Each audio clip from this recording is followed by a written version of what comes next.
everybody. I think you're probably there. I was waiting for a countdown, and now I'm just going to count up and welcome you all to what a great event that Llewellyn is doing. I'm Cindy Dale. I'm very honored to have the next half hour with you and to have your time to talk about how to deal with trauma during this time of global crises. This is my book. I'm very proud of it. I don't know if it comes out straight or crooked, but it's Energy Healing for Trauma, Stress, and Chronic Conditions. And I couldn't have timed the release of this book better, or Llewellyn couldn't have timed the release of this book better, because everywhere we look, and I'm affected by it too, we just see stress and we're experiencing stress. We're dealing with the pandemic. We're dealing with opening up at the same time as coronavirus is still running rampant. And I'm ground zero for some of the racial tensions. I live in Minneapolis. And so starting a couple weeks ago, I was surprised, partially thrilled, and partially terrified by some of what opened up around the protests. The terrifying part, of course, was just the violence. So it's like we've got this beautiful, hard, scary sort of soup of change that we're all living in. And even for those of us who are still isolating in some ways, many of us are wearing masks and trying to figure out, do we do this? Can we see groups again? The counts are rising. I think we're all really overwhelmed. And I think we deserve to be overwhelmed because there's so much change. I like to compare some of what we're going through in the kind of cocoon aspect of what we're in various stages experiencing as that which the caterpillar goes through before it gets to be a butterfly. Maybe we have a bit of a ways to go before we get to globally, racially, and personally and professionally actually get to be the butterflies that we're going to be. But that butterfly, before it gets to be the butterfly and it's a caterpillar, actually about 90 to 95% of its cells and its systems get basically turned to mush. There's nothing but stress when we're the butterfly kind of going through the metamorphosis and the transformation. And the cells that are actually being created, they're dormant and they start to activate and become awake, are called imaginal cells. I love that term, IMAGINAL. They're imaginal cells. And those are the ones that take over the majority of the would-be going to be butterfly's body and become the butterfly. So we're going through that in various stages, and it's scary to be going through this much change. It's scary to have so much happening outside of us and maybe even in our own personal lives. I know a lot of you are from different places in the world and certainly all over America. And at least in American statistics these days, at least 1 out of every 3 Americans are in a noteworthy way dealing with depression and anxiety, increased levels or new experiences of depression and anxiety. And one figure is that about 29% of all of the American workforce has applied for some type of benefits for unemployment, et cetera. So it's a big time, and it brings our challenges though back to ourselves, because if we can't immediately change the system, if we can't immediately alter the spread of the virus, besides just shutting down, which I think a lot of people are doing, is just saying, I can't deal with it, so I'm just going to go asleep, which doesn't really work because things keep happening outside of us. There's some activities that energetically we can take to assist ourselves. So one kind of approach I encourage people to take right now, because everybody is scared and it is scary when we're out of control, is to understand that there's a healthy fear versus an unhealthy fear. So not every time we're scared is it a bad thing to be. Fear, like all the other major emotions, has a message for us. So if we're dealing with our personal fear, and if we know that it's not others' fear, and we're just dealing with like a reaction that's telling us to do something different, we want to embrace that fear. Healthy fear says that there's a safety issue going on. And when we know that there's a level of healthy fear that we're feeling, we want to step forward, step backward, or to the side. When we know that there's some anger that's really our own anger and it has a message for us, it tells us we need some boundaries. I think that's what's happening with a lot of the peaceful protests is there's anger, but also like this boundary being set that's saying enough, we're changing things now. A couple of the other emotions, there's really 5 standard feelings. When we feel sadness, when the protest started in Minneapolis, I felt really sad. I had just this overwhelming sense of sadness because I witnessed racial disparity. I know that I am part of the issue problem, even though I don't know always what to do and how to deal with something. Sadness says we need to look a little deeper to find a place for love. Like to find a new way to be loving, like change the system or care for those who need to be cared for. And the other 2 emotions, one is disgust. So if we're disgusted with the way that Black people have been treated or certain policies that we don't approve of, that disgust is going to be saying, this isn't good for me. And then of course we have joy, which we all like to feel, that comes in many colors and many varieties. And I believe that if you follow your healthy feeling to its nth degree, like if you say, I'm scared for my personal safety, what do I need to do to create more security? And what do I need to do to be, kind of have enough money coming in? Or what do I need to do to allow this happen versus this to happen? Or for me to do this versus that? Eventually, with all the feelings, we'll get to a place of joy. We may not be ecstatic or blissful or, kind of happy, but we might be content. We might be satisfied. We might be able to feel appreciation or, have a different attitude or know, how to approach a situation in a way that's fulfilling for ourselves. Now, how do you know if a feeling you have, especially fear, is healthy or not healthy? If it's too big, if you feel it under certain conditions, the fear, in a way that you can't seem to calm yourself or get logical about what to do or how to do it, you're probably dealing with one of 2 types of unhealthy feelings. You're probably overwhelmed with others' fear. And this is a huge issue with my clients and the people like me who are over empathic. So we very empathic people can read the news, turn on the news, be around somebody who's really scared, and all of a sudden we're terrified. Well, if it's too big, and if we were pretty okay before those interactions, we're letting in somebody else's fear or a collective fear. And when the same thing can happen if we suddenly get really angry and we weren't, or really disgusted or shameful and we weren't, or really, really overwhelmingly sad and we weren't. That we have energetic boundaries around ourselves. Most of the ones I work with are called the auric fields. The auric fields are extensions of the chakras. Those are the energy centers in you and around you that can convert physical energy to subtle and subtle into physical. Energy is just information that moves. Everything's made out of it. Physical's the hard knock. You can see it, you can touch it, you can tap it, you can smell it, you can hear it, and other people will sort of join you in your experience. But subtle energy, which is sort of like 99.99999% of all reality, is the less visible, the less measurable, and the more difficult to substantiate, but it's really mostly what we're made out of. And we're made out of fields of energy, auric fields and other fields. And it's through these fields of energy that we generate, that we exchange information, we exchange subtle information with others. They don't have to be near us. They can be on the television. We can think of a friend, a half a world away, and there'll be an exchange of energy.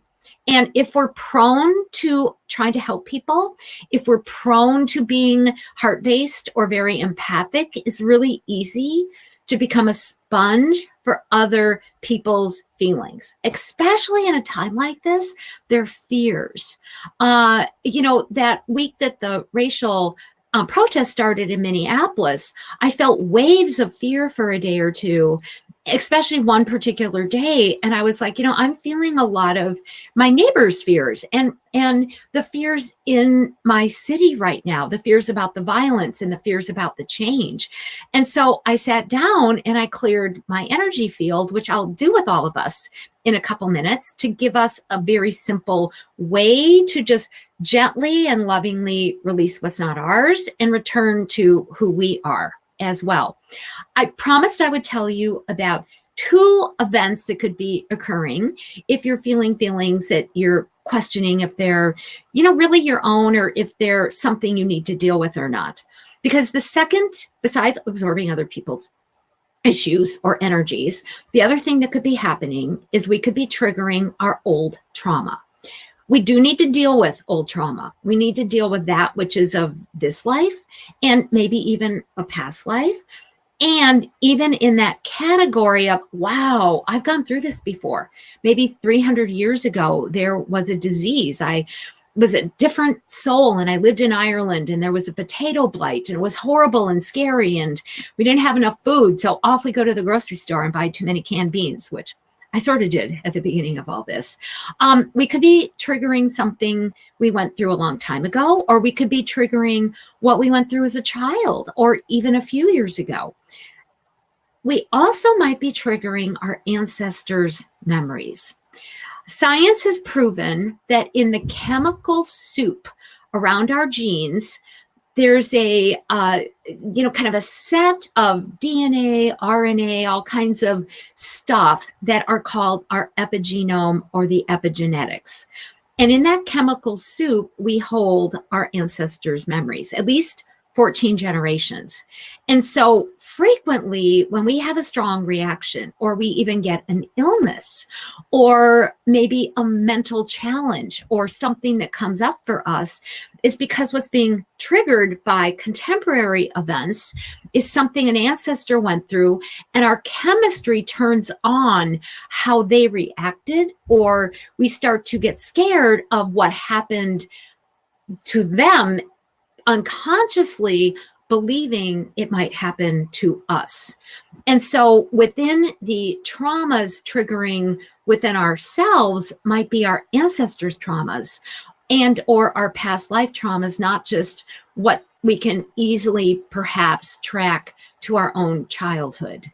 And so my mom, for instance, grew up during the Great Depression on a farm in North Dakota. And so when the pandemic started, I started to get scared that there wasn't going to be enough food, because she, in a book she wrote when she was 87, which is really way cool, wrote stories about what it was like when they were growing up during that time. And for the first few months, they were growing food, but they didn't have enough of their own food. So I could feel part of myself going through this, oh my stars, I need not only toilet paper, but food. I've got to stock up on food. And my dad, who also grew up during the Great Depression, was very, very poor. His father was a mechanic and couldn't get work. And so his mother brought in laundry and cleaned laundry to make enough money. He spent his first, 8-10 years of his life living in the kitchen, because they only had like a very, very small place to live in central Minneapolis. And even the kitchen that he slept in on a mattress and then on a cot when he was young, was often filled with boiling sheets that his mother took in.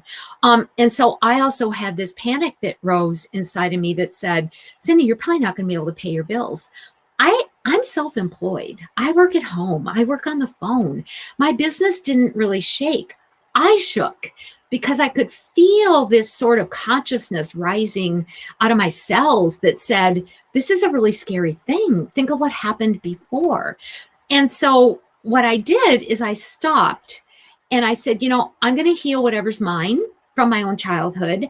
I also want to send energy healing to those who came before me, into my cells, back to the souls of those who, ushered me into this world. And I want to close off my energy field. So these places of vulnerability in me, I want to stay compassionate I want to stay loving. I want to stay open, but I can't process everybody's fears. I can't process my ancestors' fears. I just want to get to where I may have an issue to release, a trust issue, a love issue, and then I want to regain the sense of confidence in my own messaging, in my own ability to track with, is this event scary or not? Or is this a good day to go to the grocery store or not? Or should I be near this person or not? And the irony for me in all of this is, in terms of the pandemic, I finally figured out that I already had COVID. I probably had it about 3.5 months ago. I had a day where I just woke up not feeling good, and I was achy and miserable and couldn't breathe well and this and that. And nobody had really shared the symptoms. So because I didn't think it was COVID, I just said to myself, this is just silly, Cindy. You just have to get better. And so I did my clients on the phone that day. I went to bed early. I put on 4 blankets. I said, I'm going to sweat out whatever this is. And I woke up the next morning feeling pretty darn good. I didn't get my breath very easily. So the next few days when I would run the dogs at the dog park and go up the hill, I was like, do I have a heart condition? Because I'm feeling sort of tired. And then it just passed. I think partially because I wasn't too scared. I wasn't telling myself, oh my gosh, this is going to kill you. I just didn't go there. And I finally took an antibody test about 2-3 weeks ago, and there were the antibodies. And I thought, well, there we are. I guess I had it, but I didn't frighten myself into worse symptoms. So we want to free ourselves from that which is not ours. We want to send healing to our ancestors and to any parts of us that could be getting re-traumatized during all these global and local sorts of events. And we want to be open to receiving healing and love. So let's spend a few minutes doing that, and then we'll open up the chat again. And so you can be empowered with who you are, even in the face of your own and others' fears. I encourage you to take a couple deep breaths and just get in touch with yourself, your own essence, your spirit, the who you really are. And then know that there's guides and beings around you here to assist, here to help, here to guide. So affirm their presence, their helpmate energies, and then open to whatever it is you call the greater one, the Holy Spirit, the universe. And now ask that greater presence to activate for you the inside of your heart chakra. This is that place right in your chest in which there's just as much of you above as below, to one side as to another, and where your physicality, your psychological self, and your spiritual aspects come together, united in the oneness. So I want you to just feel that space, feel that light, that way of being, that you that's intertwined with goodness. And in this place, like with all chakras, there's an outer wheel which holds our programs and sometimes other people's programs, but there's an inner wheel, an inner sanctum that's full of this pure oneness and the pure light that's unique to you, and that can also bring through energies of the heavenly. And I want you to breathe into that inner sanctum and feel, as you're doing so, the guidance and the oneness is sending through you from the inside to the out, the healing energies you need. They're going to go around the outer wheel of that chakra. While you're working on the heart chakra, the same thing's going to happen with all your other chakras. You don't have to picture them or know where they all are. And that beautiful, bountiful healing and manifesting energies then going to spread through the energy fields. Going to go through your skin, all the fields around you, especially through the heart field, into the wounds outside, all the way through to the very edge of who you are and beyond. And while those healing energies, I call them streams of grace or love in motion, are coming from the inside to the outside, they're also cleansing you of others' energy. They're sending them to their higher selves. So there's nobody that's going to get hurt or all of a sudden scared or angry. They're sending energies to your ancestors, separating them from you, and to all your inner selves that might have trauma that's being activated for healing at this time.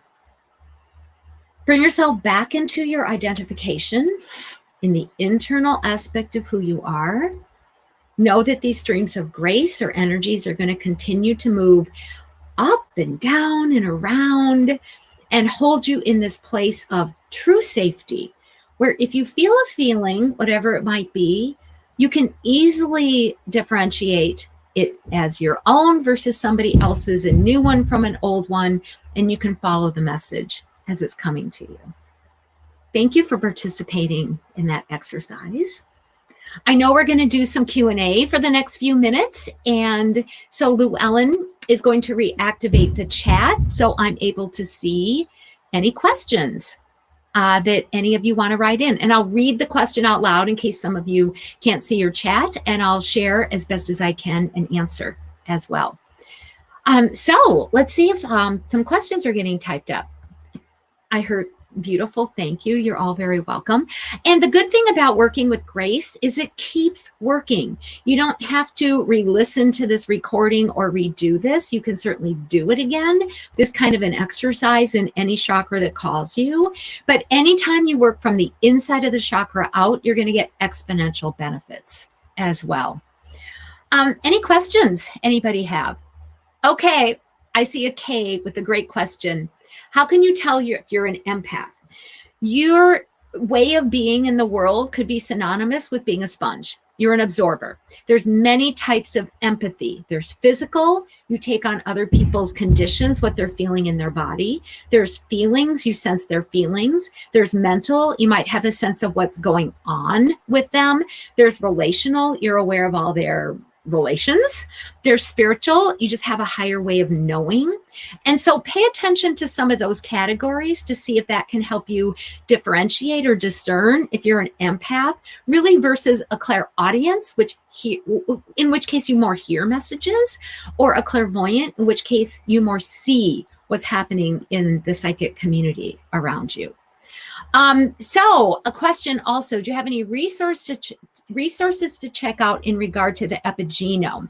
14 generations. Scientific American has 3 or 4 really good articles. You could just Google epigenetics, epigenome, Scientific American. It's a great magazine that I draw information from all the time. And, I think some of the more contemporary authors, Dawson Church, Bruce Lipton, have some good material. I talk about it in my book, Energy Healing for Trauma, Stress, and Chronic Conditions. And then you can just Google it. I like the more scientific articles. I think they fill in a little better as well. What quick protections can we use when we go out into the world? There's a 2-part protection. You can do it in 2 seconds. It takes me longer than that to explain it.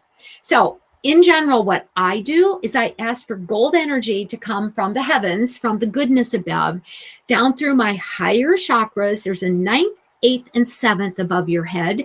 I bring gold energy all the way down, let it go down through my spine, my legs, through my feet. I expand that gold energy.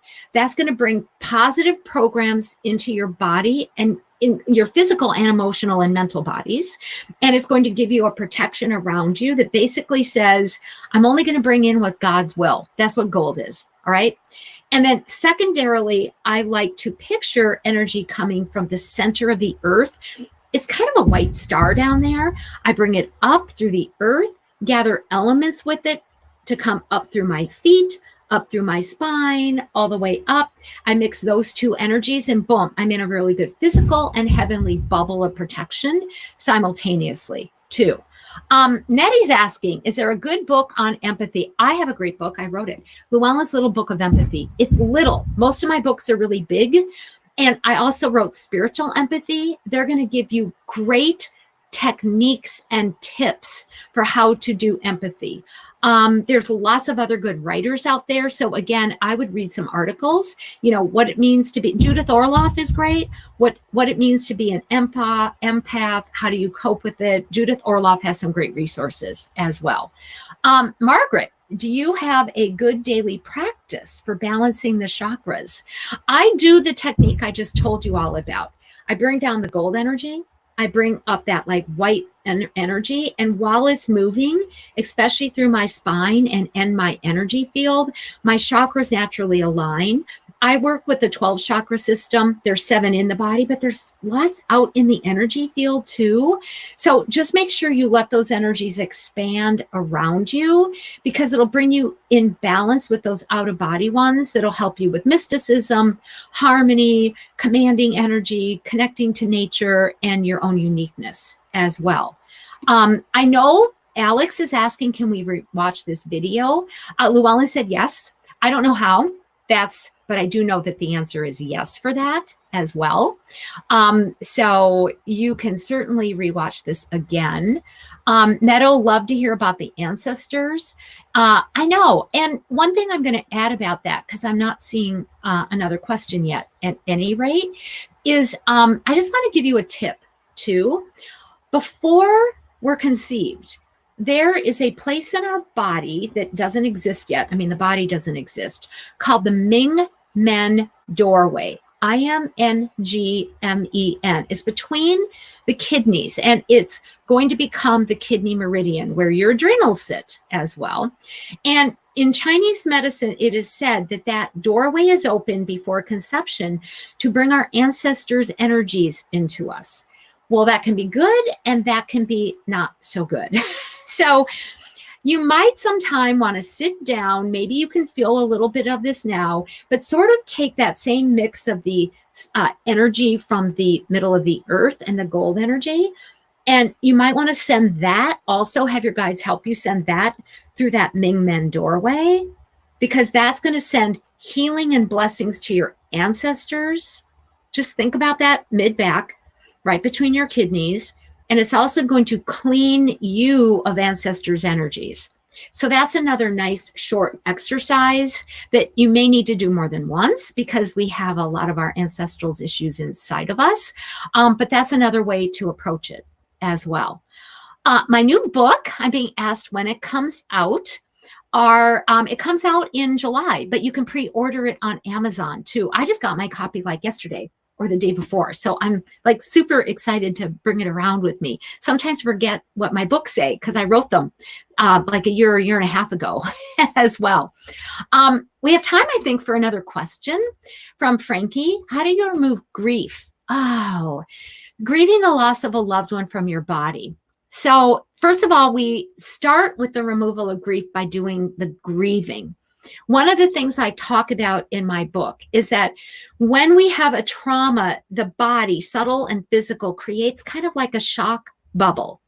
And the traumatized part of ourselves or the grieving part of ourselves gets sort of surrounded with this energy that keeps it safe until we can process our feelings.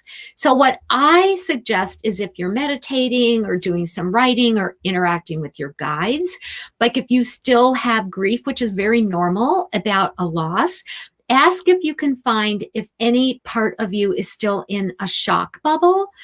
And you might visualize that bubble. You might feel a part of your body where you're holding, some of the grief. It's not processing. It's not moving because you're still in shock, or you're being held because there's beliefs, maybe from family systems, that says, grieving isn't, a good thing to do. And just start sending these same streams of grace to that part of you and start releasing any part of you that's stuck in your grieving process.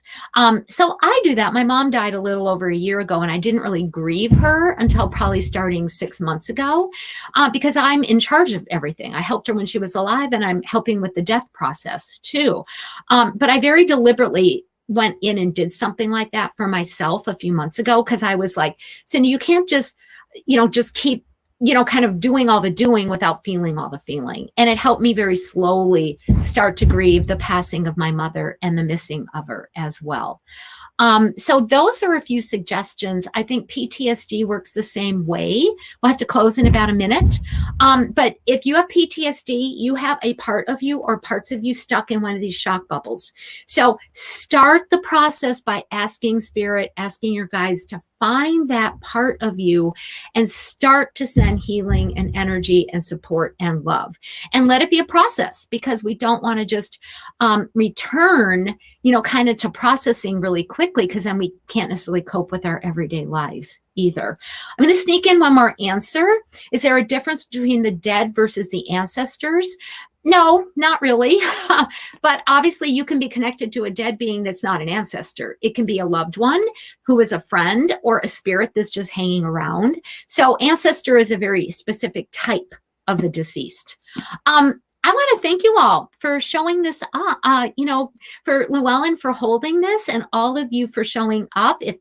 It's just been my pleasure.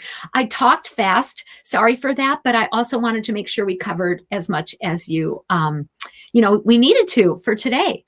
So I honor all of you for being here, and I wish you all continued healing and grace as well. Thank you all, and enjoy the rest of the seminars that Llewellyn is putting on too. So goodbye.